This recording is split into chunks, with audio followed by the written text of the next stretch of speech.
உன் மகன் சீரியல்ல நடிக்கிறானா?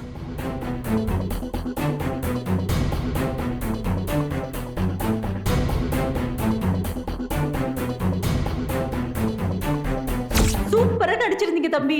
ரொம்ப நன்றிக்கா. அந்த பொண்ணுக்கு ஏத்த ஜோடி நீங்க தான் தம்பி. ஆ?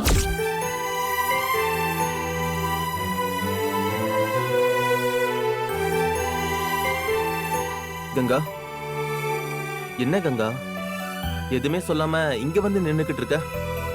என்ன சொல்லணும்? நாளைக்கு ஷூட்டிங் இருக்கு, நான் போகணும்ல. நீ எதுவுமே சொல்லலையேன்னு கேட்டேன். அதான் போறேன்னு நீங்களே முடிவு பண்ணி தானே எல்லார்கிட்டயும் பேசிட்டு இருந்தீங்க. அப்புறம் நான் என்ன சொல்றது? இன்னும் கன்ஃபார்ம் ஆகல. கன்ஃபார்ம் ஆனா பேசிக்கலாம்னு சொன்னீங்க. இப்ப கன்ஃபார்ம் ஆனதும் நடிக்க போறேன் நீங்களே முடிவு பண்ணிட்டீங்க.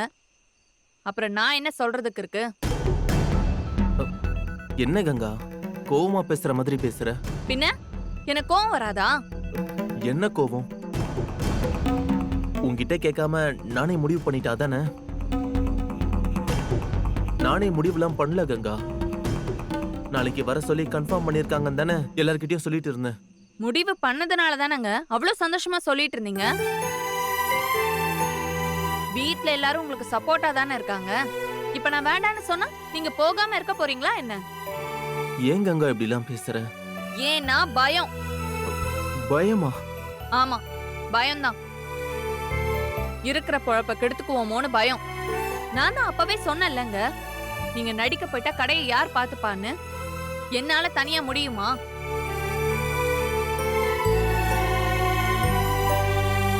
நல்ல வாய்ப்பு கங்கா. இது சரியா அமைஞ்சிட்டா பெருசா செட்டில் ஆயிடலாம்னு எனக்கு தோணுது.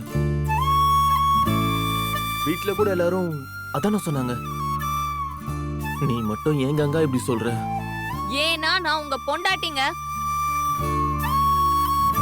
நீங்க எடுத்திருக்கிறது பெரிய முடிவு. இந்த முடிவால ஏதாவது ஒரு பாதிப்புனா அதனால நேரா பாதிக்கப்பட போறது நான் தான், மத்தவங்க இல்ல. அப்படி என்ன பாதிப்பு வரும் கங்கா? தானா அமைற ஒரு நல்ல வாய்ப்பை வேண்டான்னு சொல்லணுமா? இத நீங்க வாய்ப்பா மட்டும்தாங்க பாக்குறீங்க. ஆனா எனக்கு இது வாழ்க்கைங்க. வாழ்க்கை நல்லா இருக்கணும்னா வர வாய்ப்பை தவற விடக்கூடாதுன்னு சொல்லுவாங்கல்ல கங்கா. நானும் நம்ம வாழ்க்கை நல்லா இருக்கணும் தானே யோசிக்கிறேன். இந்த வாய்ப்பை தவற விடக்கூடாதுன்னு தான் நினைக்கிறேன்.